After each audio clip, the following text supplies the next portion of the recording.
A very good morning to all of you. So in today's session we are going to discuss about the classification of the business policy.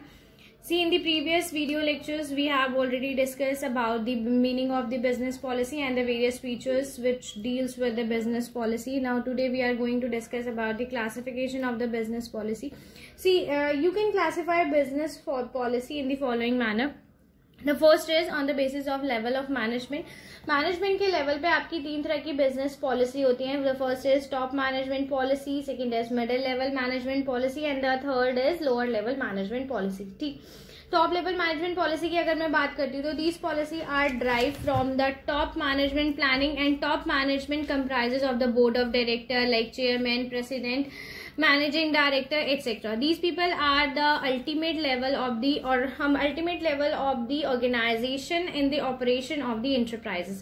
They set the objectives, define the goals, establish the policy and implement the policy in the organization. Okay, so जो भी policy आपकी top level management के through बनाई जाती है, like आपके board of directors के according, chairman के अकॉर्डिंग, जो आपके बेसिक गोल सेट किए जाते हैं रिगार्डिंग दी ऑर्गेनाइजेशन, बेसिक आपके एम सेट किए जाते हैं रिगार्डिंग दी ऑर्गेनाइजेशन, वो सब टॉप लेवल मैनेजमेंट पॉलिसीज में आता है. ओके, नेक्स्ट इसे हम स्ट्रैटेजिक पॉलिसीज भी बोल सकते हैं. ठीक है, next is middle level management policy.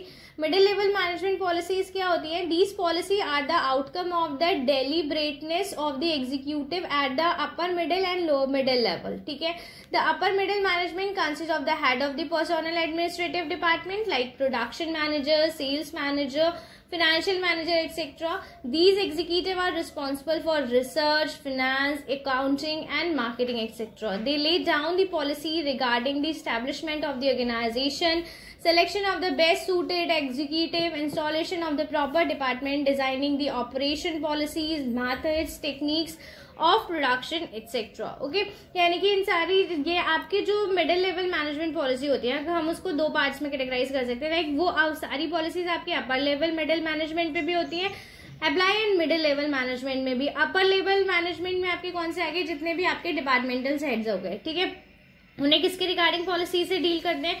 वो डील करते हैं आपकी बेसिक पॉलिसी से. लाइक इसमें जो आपकी बेसिक पॉलिसीज आती है, लाइक वो होती हैं आपकी कि आपके बेस्ट सूटेड एग्जीक्यूटिव कौन से सिलेक्ट करने हैं, प्रॉपर डिपार्टमेंट में किन किन चीजों का यूटिलाइजेशन करना है, डिजाइनिंग किस तरीके से होगी हमारे वर्क की, ये सारी पॉलिसी आपकी अपर मिडिल लेवल मैनेजमेंट के रिगार्डिंग आती है. मिडिल मैनेजमेंट में कौन कौन से आते हैं? Middle management consist of the deputy heads of the various selection under different functional department like employment and training, industrial relation, labor welfare, social security, junior executive, superintendents, departmental divisors, etc. ये सारे आपके किस में आते हैं? Middle level management. यानी कि जो आपका अपर लेवल मैनेजमेंट हो गया, एक हो गया middle level management.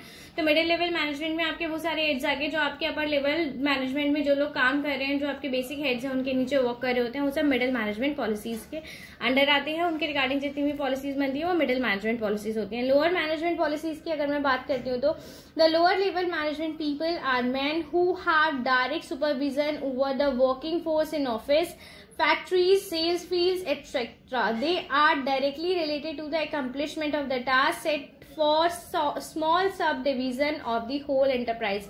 It means that आपके जितने भी फंक्शनल एरियाज में काम कर रहे होते हैं, जहाँ पे एक्चुअल में आपका ऑपरेशन एग्जीक्यूट किया जाता है, लाइक आपके जो भी डिफरेंट टाइप के टास्क होते हैं, ऑफिस में काम करने वाले वर्कर्स, फैक्ट्रीज में काम करने वाले वर्कर्स, सेल्स फील्ड में काम करने वाले वर्कर्स, वो सब आपके मिडिल मैनेजमेंट पॉलिसीज के अंदर काउंट किए जाते हैं. Next is on the basis of the functional area. Functional area की मैं अगर बात करती हूँ तो first is your production policies, यानी कि वो सारी पॉलिसीज जो आपके प्रोडक्शन डिपार्टमेंट से रिलेट कर रही हैं. लाइक आपने किस तरह की टेक्नोलॉजी का यूज करना है, कौन सा प्रोडक्ट प्रोड्यूस करना है, किस तरह की टूल्स होंगे, इक्विपमेंट्स होंगे, सिलेक्शन क्राइटेरिया क्या होगा आपके प्लांट लोकेशन का, प्लांट लेआउट का, आपके क्या डिसीजंस होंगे आपके स्केल ऑफ प्रोडक्शन के रिगार्डिंग, क्वालिटी के रिगार्डिंग, वो सब आपकी प्रोडक्शन पॉलिसीज में गिवन होते हैं. Next is marketing policy.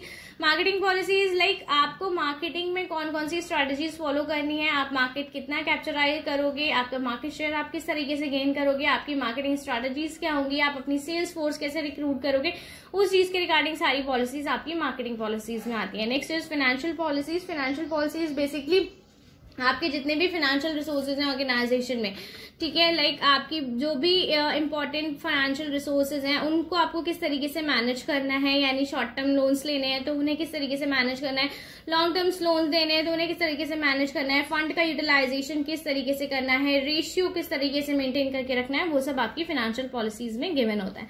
Next is personnel policy. Personnel policy basically आपकी ह्यूमन रिसोर्स के रिगार्डिंग होती है कि किस तरीके से आप अपनी मैन पावर का रिक्रूटमेंट करेंगे, उनका training criteria, selection criteria, development criteria, वो सब आपकी पर्सोनल पॉलिसीज में लिखा जाता है, ठीक है। Next is on the basis of expression. Expression के बेसिस पे हमने इसे दो पार्ट्स में कैटेगराइज किया है। The first is your expressed. Express में आपके ओरल आ गई या फिर इम्प्लाइड आ गई, ओरल आ गई या रिटन आ गई, and next is implied. Implied आपकी एक अलग कैटेगरी हो गई। एक्सप्रेस पॉलिसी क्या होती है? These policies are explicitly stated in clean words either orally or written, यानी कि वो सारी पॉलिसी जो आपका एक एक बात आपको एक्सप्रेस करके बता रही है, यानी डिटेल मैनर में बता रही है, वो सब आपकी एक्सप्रेस पॉलिसी में आती है। ये तो या तो ओरल होंगी या फिर रिटन होंगी। इम्प्लाइड पॉलिसीज की अगर मैं बात करती हूँ तो these policy which are implied from the code of conduct or from the mode of behavior of business executive. For example, smoking and drinking may be prohibited but not written, but it is implied by the conduct, ठीक है।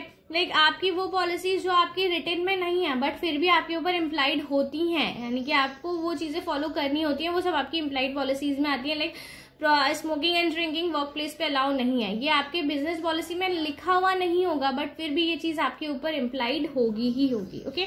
Next is on the basis of nature of origin, ठीक। Nature of origin की अगर मैं बात करती हूँ तो नेचर ऑफ ओरिजिन के बेसिस पे आपको यहाँ पे originated policy and appealed policy, impose policy and derivative policy, इतनी तरह की पॉलिसीज होती हैं आपकी।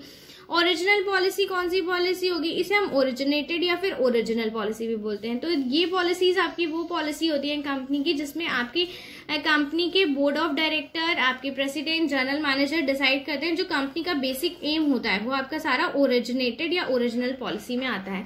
अपील्ड पॉलिसीज कौन सी होती हैं? वो सारी पॉलिसी जो फ्रेम की जाती है on the basis of suggestion by the subordinates, यानी कि जब आपके सबऑर्डिनेट से सजेशंस लिए जाते हैं उसके बाद जो पॉलिसीज फ्रेम की जाती है वो अपील्ड पॉलिसी में आती है। इम्पोज्ड पॉलिसी कौन सी होती है?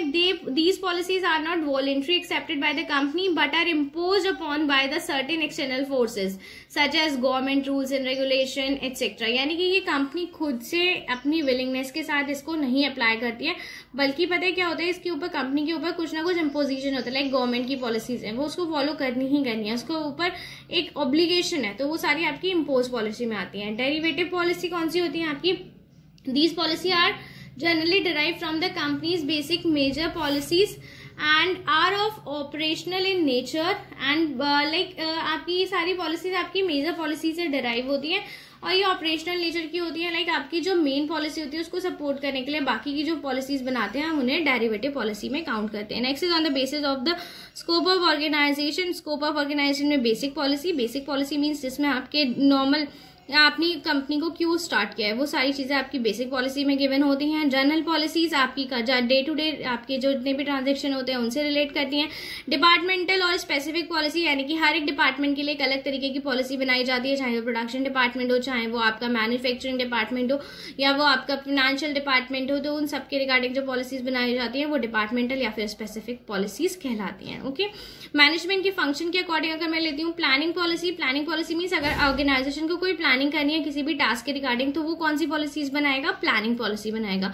ऑर्गेनाइजेशन पॉलिसी मीन्स ऑर्गेनाइजेशन में जितने भी रिसोर्सेज हैं उनके बीच में किस तरीके से कोऑर्डिनेशन एस्टैब्लिश करना है, ऑर्गेनाइजेशन को किस तरीके से मूव ऑन करना है या ऑर्गेनाइजेशन में किस तरीके से एम्प्लॉय को मैनेज करना है, वो सब आपकी ऑर्गेनाइजेशन पॉलिसीज में होता है। कंट्रोलिंग पॉलिसीज मतलब आपके जितने भी एक्टिव मेजर्स हैं या आपकी ऑर्गेनाइजेशन में अगर आपको कहीं पे भी कंट्रोल एस्टैब्लिश करने की जरूरत है तो वो सब आप किसकी हेल्प से कर सकते हो?